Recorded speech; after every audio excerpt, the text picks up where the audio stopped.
আপনারা সবাই মামুনের পেজের লাইভে ঘটনাটা দেখেছেন এবং এটা আমার জন্য আসলে খুবই হুমকি স্বরূপ ছিল, আমার পরিবারের জন্য হুমকি স্বরূপ ছিল।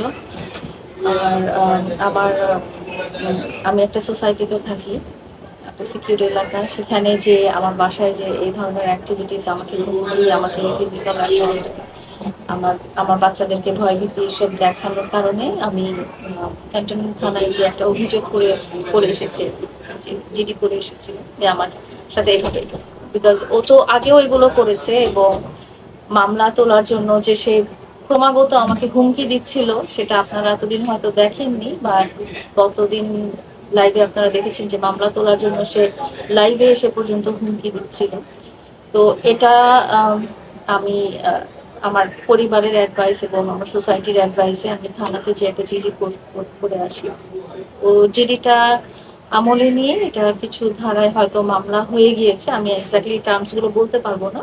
তো ওইটার কার্যক্রমের অংশ হিসেবেই আমি আজকে এখানে এসেছি। আমরা দেখেছি আগের যে মামলাগুলো, এগুলো একটা পর্যায়ে যাওয়ার পরে তারপর আপনারা আবার একটা মিউচুয়াল আন্ডারস্ট্যান্ডিং এর দিকে যাচ্ছিলেন এবং একটা ভালো সম্পর্কের দিকে যাচ্ছিলেন। কি এমন হলো যে আবার আপনাদের আদালত পর্যন্ত আসতে হলো? ভাইয়া, আগের মামলাগুলো যেটা হয়েছিল সেটাও মামলা হওয়ার পর থেকেও আপনারা দেখেছেন ওর নানা রকম লাইভ, নানা রকম থ্রেট, নানা রকম হুমকি এবং নানা রকম ব্ল্যাকমেইলিং। যেহেতু সে আমার সাথে পার্সোনালি রিলেটেড ছিল, সে আমার প্রাইভেট ছবি পাবলিশ করে দিবে, এই ধরনের নানা রকম ব্ল্যাকমেইলিং এর মাধ্যমে ফোর্স করে সে আমাকে রাজি করায় যে মামলাগুলো তুলতে হবে। তো আমি নিজের কথা চিন্তা করে, আমার সন্তানদের কথা চিন্তা করে আমি ভয়ভীতির পরিপ্রেক্ষিতে আমি কিন্তু মোটামুটি রাজি হয়ে ওকে বলেছি যে ঠিক আছে, আমাকে ছেড়ে দাও, আমাকে আমি আমার পরিবার নিয়ে আমি ঠিক মতো বাঁচতে চাই, আমি ভালো থাকতে চাই, আমার বাচ্চাদেরকে ভালো রাখতে চাই, আমার দরকার নেই মামলা, আমি আপোষ করে নিব। এবং সেই পরিপ্রেক্ষিতে আমি স্টেপও নিয়েছিলাম এবং আমরা আদালতেও এসে সময় নিয়েছিলাম একটা আপোষ করার জন্য, কিন্তু সেটাও কিন্তু আমি উইলিংলি করিনি। সেটা আমাকে গলায় পাড়া দিয়ে, গলায় চাপা দিয়ে এবং নানা রকম ব্ল্যাকমেইলিং এর মাধ্যমে। আপনারা হয়তো জানেন যে সামাজিক যোগাযোগে আমরা যে ভিডিওগুলো দেখি সবসময় সেগুলো কিন্তু সত্যিকার ভিডিও থাকে না, ওদের সামনে হয়তো আমরা কন্টেন্ট করি বা অ্যাক্টিং করি বা অনেক কিছু।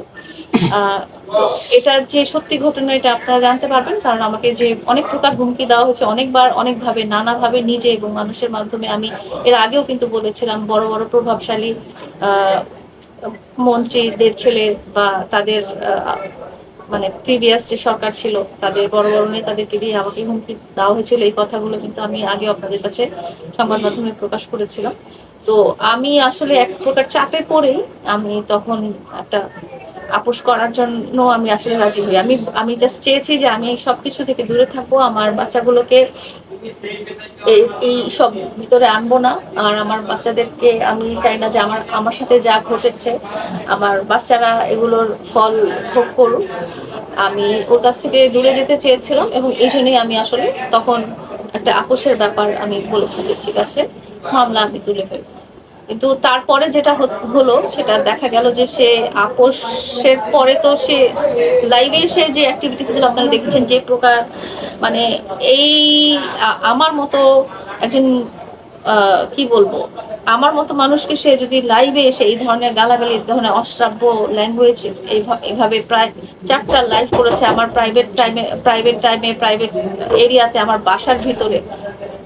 তো সে অন্য সময় কি করে, অন্য সময় কি করে আপনারা সেটা হয়তো মানে চিন্তাও করতে পারবেন।